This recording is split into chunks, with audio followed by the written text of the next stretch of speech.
On the type of the chemical reaction, so it is the four types: first combination, second decomposition, third displacement reaction, and fourth double displacement reaction. So first, in combination reaction, a single product form by combining two or more than two chemical species.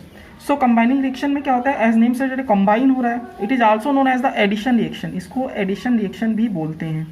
जैसे हमारे दो और दो से ज़्यादा जो chemical species होंगे आपस में मिक्स होकर एक प्रोडक्ट अगर फॉर्म हो रहे हैं, so this that reaction is the combination reaction. अगर हम एग्जांपल्स की बात करें, जैसे हमारा क्या हो गया, H2 हो गया, NO2 हो गया, ये दोनों ही आपस में कंबाइन होकर क्या बनाता है, water molecule that is a 2H2O form करता है.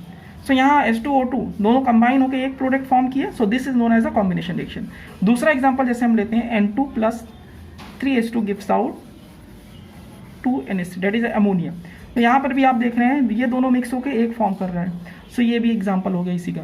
दूसरा क्या है, बर्निंग ऑफ द कार्बन या कोक. सो कार्बन है, ऑक्सीजन से रिएक्शन करके क्या फॉर्म करेगा, CO2 गैस फॉर्म करेगा. ये भी गैस ही होगा, this one is the liquid. ठीक है. सो ये जो होगा हमारा CO2 फॉर्म कर रहा है, कंबाइन हो रहा है. सो ये भी हमारा क्या हो गया, एक कॉम्बिनेशन रिएक्शन हो गया. अच्छा, ये रिएक्शन जो होता है इसमें हीट भी रिलीज आउट होगा. So this is a kind of the exothermic reaction also. So ऐसे रिएक्शन जिसमें हमारे हमेशा जो प्रोडक्ट होगा सिंगल होगा और कॉम्बाइन होगा, एडिशन होगा, वो हमारे क्या कहलाते हैं, combination reaction. Now coming on the decomposition reaction. Decomposition reaction जो होता है ये जस्ट वाइस वर्सा होता है, जस्ट रिवर्स होता है ऑफ कॉम्बिनेशन रिएक्शन में. कॉम्बिनेशन में हमारा क्या होता था, टू और मोर हमारे कंबाइन होकर सिंगल फॉर्म करते थे. यहाँ पे सिंगल केमिकल स्पीशीज जो होगा वो ब्रेक डाउन होगा. After break down it produce the more than two substance, more than two chemical species. So ये हो गया हमारा डिकम्पोजिशन रिएक्शन. अच्छा, दूसरा हमारा क्या है, किसी चीज़ को डिकम्पोज करने के लिए we have to need the energy. हमको विदाउट एनर्जी के को एक्सपेंस किए हुए हम किसी चीज़ को डिकम्पोज नहीं कर सकते, ब्रेक नहीं कर सकते, तोड़ नहीं सकते हैं. सो हमको एनर्जी की रिक्वायरमेंट होती है. सो this is a kind of the endothermic reaction जिसमें हीट की रिक्वायरमेंट होगी. ठीक है ना. And decomposition reaction is a 3 types, ये 3 तरह का होता है. So first is a thermal decomposition, second is the electrolysis and third is a photochemical decomposition reaction. अच्छा, तीनों को जो कैटेगराइज किया गया है, ये 3 डिफरेंट तरह से हम इस रिएक्शन को प्रोसीड कराने के लिए हीट दे सकते हैं, एनर्जी दे सकते हैं, उसी के अकॉर्डिंग इसको कैटेगराइज किया गया है. सो पहला हमारा क्या है, थर्मल डिकम्पोजिशन. सो थर्मल डिकम्पोजिशन में क्या होता है, जो डिकम्पोजिशन रिएक्शन हम प्रोसीड कराते हैं बाय प्रोवाइडिंग द टेम्परेचर और हीट, हम उसमें क्या देते हैं, हीट देंगे. दिस थर्मल का जो मतलब होता है हीट. ठीक है. अगर हम हीट प्रोवाइड करके डिकम्पोजिशन करा रहे हैं, so that decomposition is the thermal decomposition. Electrolysis, electricity pass करेंगे. By providing electricity the decomposition reaction take place, then known as a electrolysis और इलेक्ट्रोलिटिक डिकम्पोजिशन रिएक्शन. फोटोकेमिकल का मतलब क्या होता है कि इसमें हम क्या करेंगे, सनलाइट प्रोवाइड कराएंगे. तो सनलाइट अगर प्रोवाइड करने से डिकम्पोजिशन हो रहा है, तो that reaction is the photochemical decomposition reaction. Now thermal decomposition. Thermal का मतलब होता है हमको हीट देना. तो ऐसे रिएक्शन जिसमें हम हीट प्रोवाइड करके रिएक्शन को प्रोसीड कराएंगे, डिकम्पोज कराएंगे, दैट रिएक्शन है थर्मल डिकम्पोजिशन रिएक्शन. पहला एग्जांपल है जैसे lead nitrate. This triangle shows that इस रिएक्शन में हम इसको हम क्या दे रहे हैं, हीट प्रोवाइड कर रहे हैं. इसके ऊपर अगर टेम्परेचर होगा तो हम टेम्परेचर भी इसी रिएक्शन के ऊपर यहाँ इस एरो के ऊपर हम लोग लिखते हैं. ठीक है. सो पहला लेड नाइट्रेट, इसको हीट करेंगे, then produce the lead oxide, nitrogen dioxide and oxygen gas. In the same way AgNO3 when heated it produce the silver and nitrogen dioxide O2. FeSO4 ferrous sulfate when heated, then it produces the Fe2O3 ferric oxide and sulfur dioxide and sulfur trioxide. In the same way, calcium carbonate when heated, that is also known as limestone, it produces the calcium oxide and carbon dioxide, and this calcium oxide is known as the quicklime. Now coming on the electrolysis. As the name suggests, that electrolysis decomposition, that means decomposition take place by the providing of the electricity. सो इसका जो example है that is a decomposition of the water. Water को अगर हम electricity pass करके इसका decomposition कर दें, then it produce the H2 and O2 that is hydrogen gas and oxygen gas. अब इलेक्ट्रिसिटी जो हम प्रोड्यूस करते हैं वो हम किस तरह से प्रोड्यूस करेंगे, क्या प्रोसेस होना चाहिए इसको डिकम्पोज करने के लिए. सबसे पहले हम इसमें क्या लेते हैं, H2O लेते हैं और उसमें थोड़ा सा small amount, very little amount हम इसमें ऐड करेंगे H2SO4. इसका जो अमाउंट होगा बहुत ही कम होगा. After decomposition it produce the H2 and O2. हम H2SO4 इसलिए ऐड करते हैं बिकॉज ऑफ इसका कोई वर्क नहीं है इसमें, बस ये प्रोड्यूस करता है, आयंस प्रोड्यूस कराता है। क्योंकि ये जो H2O है, ये जो हमारा प्योर H2O होता है, ये हमारा क्या होता है, नॉन कंडक्टर होता है, मतलब इसमें हम इलेक्ट्रिसिटी पास नहीं कर सकते, ये नॉन कंडक्टर है। H2SO4 ऐड करने से क्या होता है कि ये जो non conductor nature of water है, इसको H2SO4 क्या करा देता है, कंडक्टर बना देता है, ठीक है ना।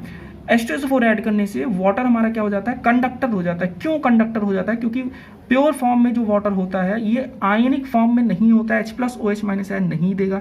H2SO4 ऐड करने से जो वाटर है वो आयनाइज हो जाता है, आयंस प्रोड्यूस करते हैं, that is H+ and OH- ion में ब्रेक हो जाएगा ये, ठीक है। अब आते हैं, जब हम इलेक्ट्रिसिटी किसी सोल्यूशन में पास करते हैं तो उसको नॉर्मली हम सीधे नहीं पास करते हैं, हम एक मीडियम के थ्रू पास करते हैं। वो मीडियम हमारा कहलाता है इलेक्ट्रोड। सो इलेक्ट्रोड हमारा क्या होता है, जिसके थ्रू हम इलेक्ट्रिसिटी पास करेंगे उसको हम लोग बोलते हैं इलेक्ट्रोड। इलेक्ट्रोड इलेक्ट्रिसिटी पास करना है हमको, तो वो मीडियम हमारा जो सब्सटेंस हम यूज करेंगे वो हमारा क्या होना चाहिए, कंडक्टर होना चाहिए। सो जो इलेक्ट्रोड होता है वो हमारा क्या होता है, कंडक्टर होता है। अब यहाँ पे देखिए कि जो इलेक्ट्रोड होते हैं वो दो होते हैं, जैसे यहाँ पे दो, ये दोनों हमारे क्या हैं, इलेक्ट्रोड है। एक इलेक्ट्रोड हमारा होता है एनोड, दूसरा इलेक्ट्रोड जो होता है हमारा क्या होता है, कैथोड होता है। क्योंकि अगर हमको इलेक्ट्रिसिटी पास करना है तो हम यहाँ पे कोई बैटरी लगाएंगे, उस बैटरी के बैटरी में हमेशा दो टर्मिनल्स होते हैं, एक पॉजिटिव होता है, एक निगेटिव होता है। तो जिस इलेक्ट्रोड को हम पॉजिटिव टर्मिनल बैटरी से ऐड करते हैं, बैटरी के पॉजिटिव टर्मिनल से जिस रॉड को ऐड करते हैं, जिस इलेक्ट्रोड को ऐड करते हैं, that is known as a anode. और जिस इलेक्ट्रोड को हम बैटरी के नेगेटिव टर्मिनल से ऐड करते हैं, that is known as a cathode. ये कुछ ऐसा होगा, ठीक है। अब देखिए, बैटरी हम यहाँ इस तरह सेट कर देंगे, अब इलेक्ट्रोलिसिस प्रोसेस हमारा स्टार्ट हो जाएगा। यहाँ पर हमने क्या ले रखा है, H2O, और स्मॉल अमाउंट में हमने क्या ऐड किया है, H2SO4 है। इस सोल्यूशन में हमने यहाँ फिल किया हुआ, इलेक्ट्रोड लगा दिया, बैटरी लगा दिया, सेटअप कर दिया। ये ऐसे हम एक टेस्ट ट्यूब लगा देते हैं, यहाँ पे इस टेस्ट ट्यूब में होल होता है, जिससे जो भी कुछ प्रोडक्ट फॉर्म होगा वो यहाँ से रिलीज आउट होगा, हम यहाँ से ऑब्टेन करेंगे। अब आ जाते हैं इसमें, जैसे हम इसमें H2SO4 ऐड करेंगे, this water will produce H+ and OH- ion, ठीक है। पहले नहीं प्रोड्यूस करेगा क्योंकि पहले तो नॉन कंडक्टर था, प्योर फॉर्म में करेंगे तो प्रोड्यूस करेगा H+ OH- आयन। अब हम क्या होगा, क्योंकि H+ है, ये OH- आयन है, H+ आयन वहां जाएगा जहां पर इसको निगेटिव रॉड होगा, मतलब जहां पर निगेटिव रॉड है ये उसके पास जाएगा, क्योंकि ये सोल्यूशन में ही होगा ना H+ OH- आयन। तो जहां पर ये हमारा क्या होगा, नेगेटिव रॉड है, वो वहां पर ये जाएगा निगेटिव के पास। सो निगेटिव कहाँ है, कैथोड के पास है। सो जो H+ है वो कैथोड के पास जाएगा। H+ कैथोड के पास जाने के बाद में, क्योंकि ये रॉड कैसा है, निगेटिव रॉड है ना, यानी मतलब इसमें इलेक्ट्रॉन की डेंसिटी हाई है। सो H+ क्या करेगा, इलेक्ट्रॉन एक्सेप्ट करेगा, क्योंकि H+ के पास यहाँ कोई इलेक्ट्रॉन नहीं है, इसको स्टेबल भी होना है। तो क्या करेगा, ये दो H+ जाएंगे और यहाँ से दो इलेक्ट्रॉन को एक्सेप्ट करेंगे और प्रोड्यूस क्या करेंगे, H2 गैस। सो जो यहाँ पर होता है कैथोड पर, ये कैथोड पे हमारा क्या लेते हैं, क्या रिलीज आउट होता है, H2 गैस। ऐसे ही हमारा क्या होता है, OH- आयन है। सो OH- आयन क्या होता है, निगेटिव है। सो ये वहां जाएगा, कहाँ जाएगा, जहां पर पॉजिटिव होगा। सो पॉजिटिव कहाँ है, इस एनोड के पास है, ठीक है। सो ये OH- जाता है एनोड पर और वहां पे प्रोड्यूस करता है O2 गैस। इसको अगर हम बैलेंस करेंगे, so here is 2 and this one is the 4, हाँ ठीक। नेक्स्ट यहाँ पे क्या हो जाएगा, 4 इलेक्ट्रॉन भी लूज आउट करेगा, क्योंकि ये निगेटिवली चार्ज है OH- आयन, तो इधर इलेक्ट्रॉन भी रिलीज आउट होगा। ये इलेक्ट्रॉन इस एनोड के पास चलेगा, क्योंकि एनोड तो हमारा पॉजिटिवली चार्ज है ना। सो ये पॉजिटिव इस इलेक्ट्रॉन को क्या करेगा, न्यूट्रलाइज कर देगा। ये साथ में क्या प्रोड्यूस करेगा, H2। ये इसका स्टेट क्या होगा, लिक्विड होगा, ये इस यहीं पर रह जाएगा। दूसरा क्या है, जो O2 है, ये इसके थ्रू क्या होगा, इस वाटर से निकलकर इस टेस्ट ट्यूब में एक्युमुलेट होगा। सो यहाँ पर हमको क्या रिलीज आउट होगा, O2। तो हमको एनोड पर क्या मिलता है, O2, कैथोड पे क्या मिलता है, H2 gas. So this one is the electrolysis, that is the decomposition of water. Now coming on the photochemical decomposition reaction. Photochemical decomposition reaction में क्या होता है कि this one is the term जो है फोटोकेमिकल। फोटोकेमिकल का मतलब, इस फोटो का मतलब होता है फोटोन, और फोटोन जो होता है इसका मतलब होता है सनलाइट, ठीक है। फोटोन का एग्जैक्टली मतलब ये समझिए sunlight.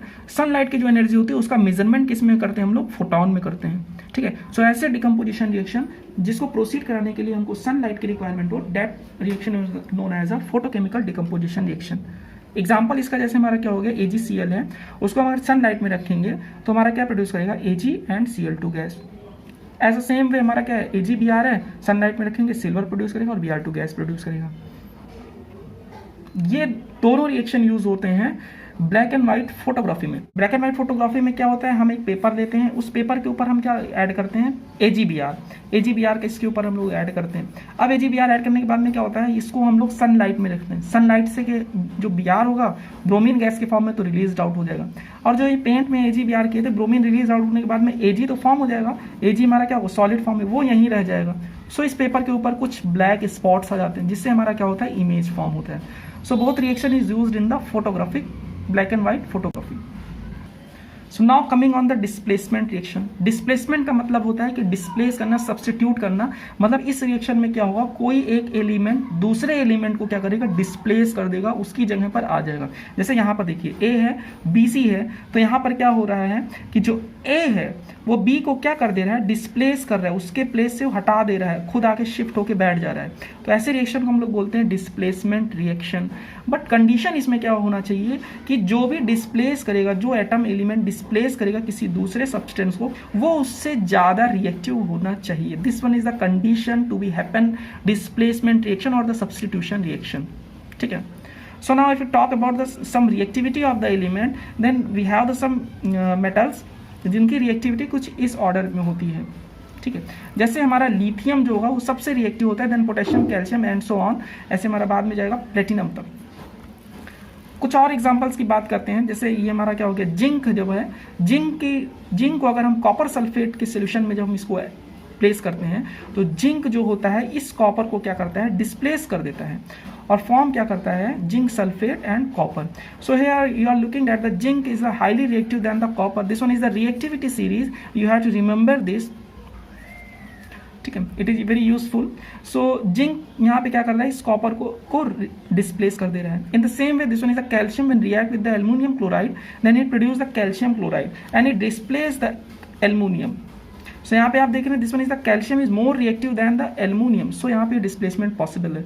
Now this reaction, copper है यहाँ, जिंक सल्फेट है, सो इस ये यहाँ पे क्या रिएक्शन पॉसिबल है, no, this reaction is not possible because copper is less reactive than this one is the copper is less reactive than zinc, so copper इसको डिस्प्लेस नहीं कर पाएगा। सो ऐसे रिएक्शन को हम लोग बोलते हैं डिस्प्लेसमेंट और substitution reaction, in which more reactive element displace the less reactive element. That's all for displacement reaction. Now coming on the double displacement reaction. So in this reaction ions are exchanged between the two reactant forming the new compound.